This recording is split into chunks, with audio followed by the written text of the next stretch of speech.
পারবো না আমি ছাড়তে তোকে, কোনো মতে আর হারতে তোকে, সরে যেতে আর আমি পারবো না। এই হ্যালো, শুনছেন? জি, আমাকে বলছেন? নয়তো কি ওই গাছটাকে বলছি? হ্যাঁ বলেন, কি বলবেন? আপনি এই কলেজে নতুন? হ্যাঁ, আমি রংপুর পলিটেকনিক্যাল থেকে ট্রান্সফার হয়ে এসেছি। ও তাই তো বলি, আপনাকে আগে তো কখনো দেখিনি। জি। এত জিজি করছেন কেন? বলুন। আপনি কোন সেমিস্টারে? পঞ্চম, তাই না? হ্যাঁ, আপনি? আমিও। ও আচ্ছা। আপনার নামটা কি? জি, আমার নাম রানা। ও, কমন নেম। হয়তো। আমার নাম শুনবেন না? ও হ্যাঁ, বলেন। আমার নাম অনুপমা। অনেক সুন্দর। শুধু নামটা সুন্দর, আমি সুন্দর না? হ্যাঁ, আপনিও অনেক সুন্দর। শুধু সুন্দর? উফ, আপনি একটা বোরিং। ঠিক বলেছেন। কয়েকদিন যাবত খেয়াল করছি আপনি কলেজে শুধু একটা শার্ট পরে আসেন, কেন? জি, আমার আর কোনো শার্ট নেই। কি, মাত্র একটা? হ্যাঁ। আপনার বাবা কি করেন? উনি বাড়িতে কৃষিকাজ করে, অভাবের সংসার আমাদের, তাই দুটো শার্ট কেনার মতো পয়সা নেই। আপনার বাবা কি করেন? আমার বাবা বিজনেসম্যান। ও আচ্ছা, অনেক ভালো। ঠিক আছে, আজ তাহলে আসি। ওকে, আর তোমার ফোন নাম্বারটা দিয়ে যাও। কেন? কারণ আমার ফ্রেন্ড। গরিবের আবার ফ্রেন্ড? এই, একদম নিজেকে গরিব বলবা না, আমরা সবাই সমান। এখন বলো বন্ধু হবা কিনা? আচ্ছা, হব। আপনার কথাই রাখলাম। আপনি কেন, তুমি অথবা তুই করে বলো। আচ্ছা, তুমি করেই বলবো। আজ আসি। এত তাড়া কেন, কিসের এত কাজ? আমার টিউশনের সময় হয়ে গেছে। তুমি টিউশনিও করাও? হ্যাঁ, একটা না, দুইটা। টিউশনি করিয়ে নিজের খরচ চালাতে হয়। আচ্ছা যাও, তাহলে রাতে ফোন দিব।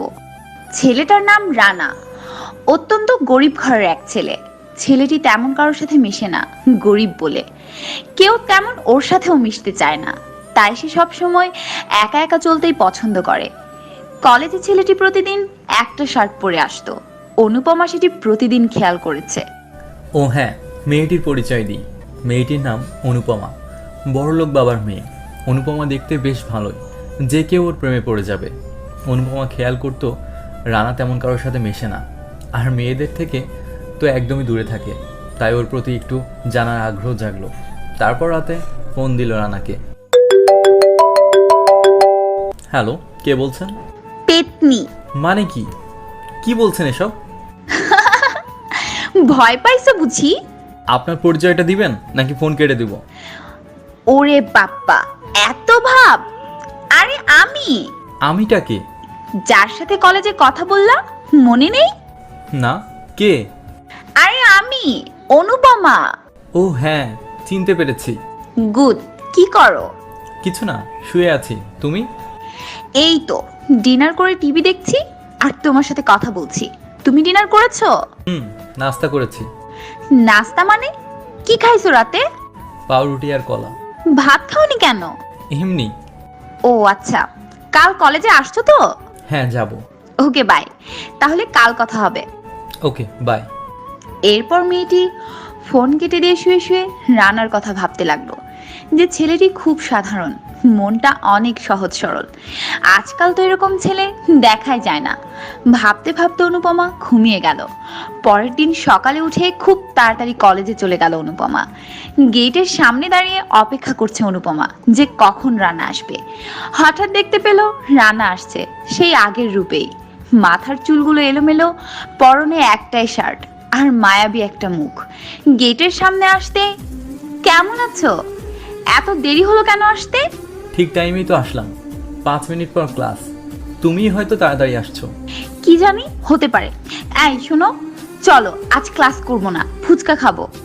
না, ক্লাস মিস করা যাবে না, আমার সামনে এক্সাম। তুমিও ক্লাস মিস করো না, ঠিক মতো ক্লাস করো। আচ্ছা, তাহলে ক্লাস শেষে ফুচকা খাবো, ঠিক আছে? আগে ক্লাস শেষ হোক, তখন দেখা যাবে। ওকে বাই, ক্লাস শেষে দেখা হবে। এরপর ক্লাস শেষ হতেই রানা দেখলো তার ক্লাসের সামনে দাঁড়িয়ে আছে অনুপমা। একটু অবাক হলো রানা, মেয়েটা এত বারবার ওর সাথে মিশতে চাইছে কেন। ভাবতে ভাবতেই অনুপমার কথা শুনে বাস্তবে ফিরল রানা। ওই হ্যালো, কি ভাবছো? চলো। হ্যাঁ চলো, কিন্তু কোথায় যাব? ঘোড়ার ডিমে যাব। এখনই ভুলে গেছো? ফুচকা খাবো না? মানে মানে মানে করছো কেন? চলো। রানার কাছে শুধু তার রিক্সা ভাড়াটা আছে। ফুচকার বিল দিলে হেঁটে মেসে যাওয়া ছাড়া উপায় নেই রানার। তবুও রানা ভাবলো একটা মাত্র বন্ধু হয়েছে তার, প্রথম খেতে যাচ্ছে। সে ভাবলো একদিন হেঁটে গেলে কিছুই হবে না।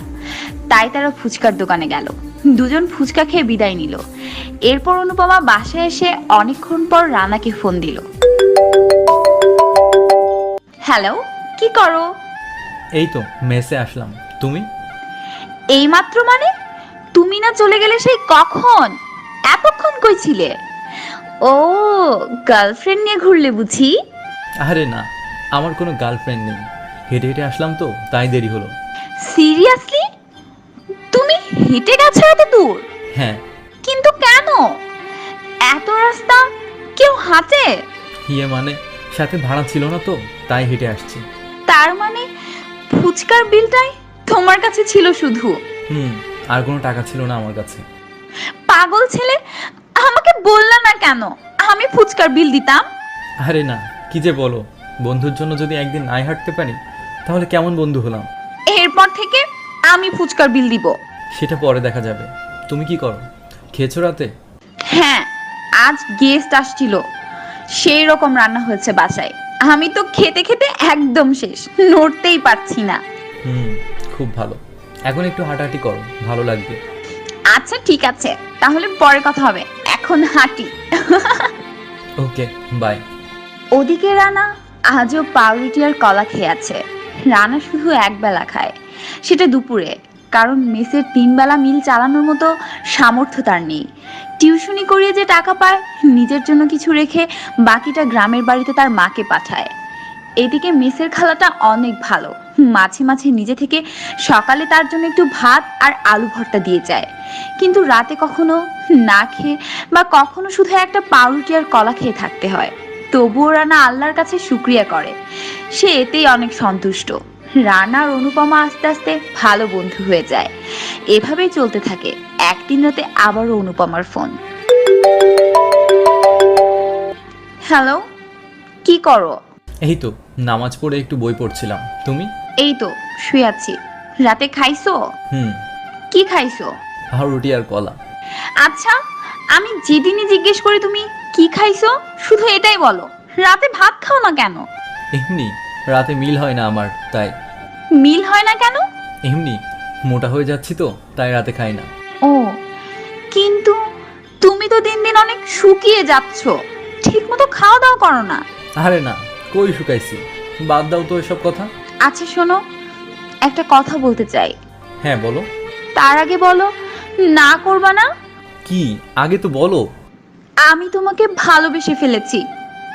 আমি কিচ্ছু চাই না, শুধু তোমাকে চাই। কি বলো এসব?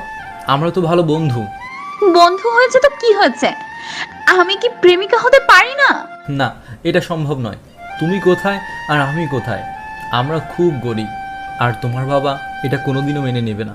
সেটা আমার ব্যাপার, কিভাবে মানাতে হয় সেটা আমি দেখব। না, সম্ভব না, তা হয় না। তুমি যদি এখন রাজি না হও, আমি এই রাতেই তোমার মেসের সামনে গিয়ে দাঁড়িয়ে থাকবো। পাগল হয়েছো তুমি? এত রাতে রাস্তায় কোনো মেয়ে একা বের হয়? হ্যাঁ হ্যাঁ, পাগল হয়ে গেছি। পাগলামি তো কেবল শুরু, এরপর আরো পাগলামি দেখবা। আচ্ছা আচ্ছা, আমি রাজি। তবুও প্লিজ তুমি আর এমন পাগলামি করো না। তাহলে আই লাভ ইউ বলো। I love you. I love you too. একটা কথা আমাকে দিতে হবে, কখনো ছেড়ে যাবে না? হ্যাঁ, কখনোই ছেড়ে যাব না। সত্যি করে বলো। হ্যাঁ। এভাবেই নিজের ইচ্ছা না থাকলেও রানাকে প্রেমে জড়াতে হলো। রানা একটু চিন্তায় পড়লো, নিজেরই চলার তো টাকা নেই, অনুপমাকে কিভাবে চালাবে। ভাবলো দ্রুত একটা চাকরি জোগাড় করে নিবে রানা, তখন আর কোনো টেনশন থাকবে না। এভাবেই তাদের প্রেমের জীবন চলতে লাগলো। মেয়েটির কেয়ার আর ভালোবাসা দেখে রানা আজ খুব খুশি যে কেউ একজন সত্যিকারের তাকে ভালোবাসে। রানাও আস্তে আস্তে অনুপমাকে এতই ভালোবেসে ফেললো যে মেয়েটি তার অক্সিজেন হয়ে দাঁড়িয়েছে। এভাবেই চলতে চলতে হঠাৎ অনুপমার বাসায় সবকিছু জেনে যায়। হ্যালো রানা, শুনছো? কি হয়েছে? তুমি কাঁদছো কেন? বাসায় সব জেনে গেছে। আব্বু বলেছে তোমার সাথে কোনো যোগাযোগ না রাখতে। কি বলো এসব? আমি তোমাকে ছাড়া থাকতে পারবো না। আর আগেই বলেছিলাম তোমার বাসায় মেনে নিবে না। আমি কিছু জানি না, আমিও তোমাকে ছাড়া বাঁচবো না। আব্বু বলেছে যদি তোমার সাথে রিলেশন রাখি তাহলে আমার লেখাপড়ার কোনো খরচ দিবে না। একদম চিন্তা করো না, সব ঠিক হয়ে যাবে। আমি তো আছি, তাই না? কি করব এখন? আমি কি তাহলে হোস্টেলে উঠবো? কিন্তু টাকা পাবো কোথায়? এই বোকামি, আমি আছি কি জন্য? আগে 2টা টিউশনি করাতাম, এখন না হয় 4টা করাবো। তুমি এত কষ্ট কিভাবে করবে? ভাগলি, সেটা তোমাকে ভাবতে হবে না, আমি তো আছি, তাই না? আমার পাগলটা। আমার পাগলিটা, এখন হাসো। খুব ভালোবাসি তোমাকে। এরপর অনুপমা নিজের বাসা ছেড়ে হোস্টেলে গিয়ে উঠলো। আর রানার টিউশনি 2টো থেকে এখন 4টা হয়েছে। অনুপমার সব খরচ এখন রানা বহন করে। তবে আগের মতো অনুপমা বিলাসিতা করতে পারে না, কিন্তু মোটামুটি ভালোই চলছে। এদিকে কখনো কখনো রানা নিজের না খেয়ে থেকে অনুপমাকে খাওয়াতো। কখনো অভাব বুঝতে দিত না অনুপমাকে। এত কষ্ট করেও তবু রানা অনেক হ্যাপি রাখতে পেরেছে। এখন রানা সারাদিন তেমন ফোনে কথা বলতে পারে না, টিউশনিতে কেটে যায় সারাটা দিন। তবে রাতে ওরা কথা বলে। বাবু কি করো? খাইছো তুমি? আমি খাইছি, তুমি খাইছো? না, আজ খেতে ইচ্ছে করছে না, খাবো না রাতে। তুমি এত না খেয়ে থাকো কেন? আমার কষ্ট হয় না বুঝি? কাল তোমার জন্য নুডলস বানিয়ে নিয়ে যাব কলেজে। সত্যি? আচ্ছা ঠিক আছে। শোনো না, আমার একটা প্রাইভেট পড়তে হবে, কি করব? কথাটা শুনেই রানার বুকে টান দিয়ে উঠলো। এত খরচ কিভাবে জোগাবে সে? কিন্তু তবুও হাসি মুখে এসে বলল, আচ্ছা ঠিক আছে, পড়বা তো? ওখানে কি একাই পড়বা? একা না, সাথে বান্ধবীরাও থাকবে। স্যারের কাছে পড়বো। আচ্ছা ঠিক আছে। আচ্ছা আমার লক্ষ্মী বাবুটা, অনেক ভালোবাসি তোমাকে। আমিও ভালোবাসি পাগলি। এদিকে রানা প্রাইভেটের খরচ জোগানোর জন্য আরেকটা টিউশনি করতে শুরু করলো। কষ্ট হোক, তবুও ভালোবাসার মানুষের জন্য কোনো সমস্যা না হয়। এভাবেই চলতে লাগলো তাদের প্রেম। তাদের প্রেমের প্রায় 3 বছর হয়ে গেছে। রানা অক্লান্ত পরিশ্রম করে চলেছে। এভাবে আরো কিছুদিন কেটে গেল। এখন রানা খেয়াল করছে অনুপমা আর তার সাথে সেভাবে কথা বলে না, ঠিকভাবে কেয়ার নেয় না। রানার প্রতিটা কথাতেই অনুপমা বিরক্তি বোধ করে। রানা বুঝতে পারছে না যে সে এমন কি করেছে যে অনুপমা তার সাথে এমন করছে। এখন আর নিজে থেকে অনুপমা তাকে ফোন দেয় না। যে মেয়েটি আগে সারাদিন ফোন দিত সে আস্তে আস্তে হারিয়ে যাচ্ছে। একদিন রানা ফোন দিল রাতে। হ্যালো হ্যালো, তুমি ফোনও দাও না, ফোনও ধরো না, ফোন দিলেই ওয়েটিং। কার সাথে এত কথা বলো? তুমি কি আমাকে সন্দেহ করো? আরে না পাগলি, তোমার সাথে ঠিকভাবে কথা না হলে আমার ভালো লাগে না, তাই বললাম। রাতে খাইছো? খাইছি। কি করো এখন? কিছু না। তোমার কি মন খারাপ? কই না তো, এখন কথা বলতে ভালো লাগছে না, পরে কথা বলবো। আচ্ছা ঠিক আছে। রানার বুকটা যেন কেঁপে উঠলো। রানা আজ 2 দিন থেকে না খেয়ে আছে, তবুও একবার জিজ্ঞাসা করলো না সে যে খেয়েছে কিনা। আজ কেন জানি অনুপমাকে খুব অচেনা লাগলো। ঠিকভাবে কথা বললো না। এভাবে রানাকে অবহেলা করতে লাগলো দিনের পর দিন। এদিকে রানা কোনো কাজেই মন দিতে পারছে না। সব সময় খুব ছটফট করছে, চাইলেও কথা বলতে পারে না অনুপমার সাথে। সব সময় অনুপমা ব্যস্ততা দেখায়। এদিকে রানা পাগলের মতো হয়ে গেল। খাওয়া দাওয়া একদম বন্ধ করে দিয়েছে রানা। রানা ফোন দিয়ে চলেছে, কিন্তু অনুপমা ওয়েটিং এ। নিজেকে কন্ট্রোল করতে না পেরে অনুপমার এক বান্ধবীকে ফোন দিল। দিয়ে জানতে পারলো সে তার প্রাইভেট স্যারের সাথে কথা বলছে। রানার মাথায় যেন আকাশ ভেঙে পড়লো। বান্ধবীকে অনেক জোরাজুরি করে জানতে পারলো অনুপমা তার স্যারের সাথে রিলেশনে আছে। কয়েকদিন পর নাকি তারা বিয়েও করবে। রানা এক মুহূর্তের জন্য ঠিক থাকতে পারছে না। পাগলের মতো অনুপমাকে ফোন করে যাচ্ছে। হঠাৎ ফোন রিসিভ করলো। অনুপমা? কি এতবার ফোন দিচ্ছ কেন? তুমি এটা করতে পারলে আমার সাথে? কি করেছি? লুকিও না, আমি সব জেনে গেছি। কি দোষ ছিল আমার? কেন আমার সাথে এমন করলে? আসলে কি বলো? আমি বুঝিনি কিভাবে স্যারের সাথে আমার রিলেশনটা হয়ে গেল। আর আমি কি করব বলো? তুমি তো আমাকে ঠিকমতো সময় দিতে না। কি বললা তুমি? আমি সময় দিতাম না? আর জানতে না আমি কতগুলো টিউশনি করাতাম? সব তো তোমার জন্যই করেছি, তাই না? আর আমি সময় পেলেই তোমাকে ফোন দিতাম, আর সারা রাত তো কথা বলতামই, বলিনি? সব দোষ তোমার। তুমি যদি সারাদিন আমাকে সময় দিতে তাহলে আজ এমনটা হতো না। আর আমি নিজেও জানি না কিভাবে আমি স্যারকে ভালোবেসে ফেললাম। আমার আর কিছু করার নেই রানা, আই এম সরি। অনেক ভালো বলেছো, সব দোষ আমার। আমার যদি সামর্থ্য থাকতো তাহলে তো এমন হতো না। না খেয়ে তো আর টিউশনই করাতাম না, তোমাকে এমনি ভালো রাখতে পারতাম। সবচেয়ে বড় কথা, আমি গরিব, গরিবদের ভালোবাসা মানায় না অনুপমা, মানায় না। যাও, মুক্ত করে দিলাম তোমাকে। আর শোনো, এখন থেকে আর আমাকে কোনো খরচ দিতে হবে না। আর 5 দিন পর আমার বিয়ে। বাসায় অবশ্য জানে না, তবে জানলেও সমস্যা নেই। নিজেকে সামলে রেখো, ভালো থেকো, রাখছি। কলটি কেটে গেল। সে রানাকে ব্লক করে দিয়েছে। রানা মাটিতে হামাগুড়ি দিচ্ছে আর কাঁদছে। এতটা ভালো হয়তো কেউ কখনো বাসেনি রানা যতটা অনুপমাকে ভালোবেসেছে। যে রানা নিজে না খেয়ে সারাদিন পরিশ্রম করে অনুপমাকে খাওয়াতো, সেই অনুপমা রানা কি ভুলে যেতে পারলো? রানা আজ বড় অসহায়। রানা মাটিতে শুয়ে শুয়ে কাঁদছে, কিন্তু কান্না শোনার মতো কেউ নেই, নেই তার ভালোবাসার মানুষটি। সে আজ অন্যের হয়ে গেছে। এভাবে বিয়ের দিন ঘনিয়ে এলো। রানা অনুপমাকে শাড়ি কিনে দিবে বলে কিছু টাকা জমিয়ে রেখেছিল, কিন্তু সে তো নেই। বিয়ের দিন সেই টাকা দিয়ে এক গাদা নেশা কিনে নিয়ে আসলো। ঠিক যখন ওদের বিয়েটা হয়ে গেল, সেই রাতে রানা ইচ্ছা মতো নেশা করতে শুরু করলো, একটুখানি ভুলে থাকার জন্য। কিন্তু না, তবুও সে ভুলে থাকতে পারছে না। বারবার চিৎকার দিয়ে উঠছে, কিন্তু কিছু করার নেই। ভালোবাসার মানুষটি আজ তাকে ছেড়ে অন্যের হয়ে গেল। এখন আর রানা টিউশনই করায় না, কার জন্য করাবে? সে মানুষটি তো নেই। সে আজ বড় বেশি অসহায়। কি ভাবছেন বন্ধুরা, গল্পটি এখানেই শেষ? কিন্তু না, গল্পটি এখানে শেষ হতে পারত, কিন্তু বিয়ের 9 মাস পর হঠাৎ একদিন অনুপমার ফোন। হ্যালো, কে বলছেন? আমাকে চিনতে পারছো না? আমি অনুপমা, তোমার অনুপমা। না, আমি কাউকে চিনি না। আমার কোনো অনুপমা নেই, আমার অনুপমা মরে গেছে। একটা কথা বলি, আমাকে তুমি এখনো ভালোবাসো? কেন ফোন দিয়েছেন সেটা বলেন, আমি ঘুমাবো। আমার জন্য এখন তোমার সময় নেই? সময় থাকার কি কথা ছিল? জানো, আমি ভালো নেই। বিয়ের কিছুদিন ভালোই ছিলাম, কিন্তু এখন আমার হাজবেন্ড আমাকে সহ্য করতে পারে না, আমার উপর খুব অত্যাচার করে। চিন্তা করো না, সব ঠিক হয়ে যাবে। জানো, ও না আমার পেটে লাথি দিয়েছে সেদিন, মাঝে মাঝে থাপ্পড়ও মারে। ভালো থাকার জন্যই তো গিয়েছিলে, তাহলে এখন কেন এমন হচ্ছে? আমাকে তুমি নিয়ে যাও প্লিজ, খুব মিস করছি তোমাকে, খুব ভালোবাসি এখনো, প্লিজ আমাকে নিয়ে যাও। সম্ভব না, আমার অনুপমা বলতে কেউ নেই। আমি ফোন রাখছি। তুমি যদি এতদিন সত্যি আমাকে ভালোবেসে থাকো, তাহলে আজ আমি যাই হই না কেন তুমি আমাকে গ্রহণ করে নেবে। কোন মুখে বলো তুমি এই কথা? হ্যাঁ, আমি নিজে না খেয়ে না পড়ে তোমাকে ভালোবেসেছিলাম, তোমার সব দায়িত্ব নিয়েছিলাম। কেন আমি প্রতিদিন পাউরুটি আর কলা খেয়ে থাকতাম শুনবে?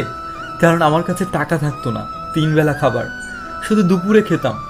আমি না খেয়ে তোমার প্রাইভেট পড়ার টাকা দিয়েছি, আর তুমি কি করলে? সেই প্রাইভেট স্যারকেই বিয়ে করলে। বাহ অনুপমা, বাহ। আর আজ ফিরে আসতে চাইছো? তুমি কেন ফিরে আসতে চাইছো জানো? কারণ তুমি আজ অসহায়। একসময় আমি তোমার জন্য অসহায় ছিলাম। যদি তোমার হাজবেন্ড তোমাকে আজ অবহেলা না করতো, তাহলে জীবনেও আমার দিকে তাকাতে না, এই রানাকে আজ ফোন করতে না, ভালোবাসা নিয়ে খেলাও দেখাতে না। সে তোমাকে ভালোবাসছে না বলে আজ তুমি আসছো। তোমাকে যদি বাসা থেকেও জোর করে বিয়ে দিত, বিয়ের 10 বছর পরে যদি আমার কাছে আসতে চাইতে, তবু আমি মেনে নিতাম। কিন্তু তুমি একটা স্বার্থপর, তুমি নিজের থেকে বিয়ে করেছো। আমি কোনো স্বার্থপর মানুষকে আমার জীবনে মেনে নিতে পারবো না। আর এমনটা হওয়ার তো কথা ছিল না। ভাবছো আমি অভিশাপ দিয়েছি? না, কখনোই না। তোমাকে অভিশাপ দিইনি, কারণ আমি তোমাকে ভালোবাসতাম, আর ভালোবাসার মানুষকে কখনো অভিশাপ দেয়া যায় না। এবার রানা অনুপমার নাম্বার প্রথমবার মতো ব্লক করে দিল। রানা আজও কাঁদছে, কিন্তু সে তাকে কখনোই আর জীবনে ফিরিয়ে নেবে না, কারণ অনুপমা বিশ্বাসঘাতকতা করেছে। আজ অনুপমা ভালো নেই, কারণ একটা মানুষকে কষ্ট দেওয়ার জন্য তার অভিশাপ লেগেছে। এই অভিশাপ রানা দেয়নি। সব অভিশাপ দিতে হয় না, কিছু অভিশাপ বিধাতার মাধ্যমেও হয়। তাই প্লিজ কেউ কখনো কারোর মন নিয়ে খেলা করবেন না। আজ হোক কাল হোক এর প্রতিশোধ আপনি পাবেনই। আর কোনো গল্প নয়, এটা একটি সত্য ঘটনা। রানা নামের একটি ছেলের সাথে ঠিক এই কাজটি হয়েছে। ভালো থাকবেন আর ভালো রাখবেন। ধন্যবাদ সবাইকে।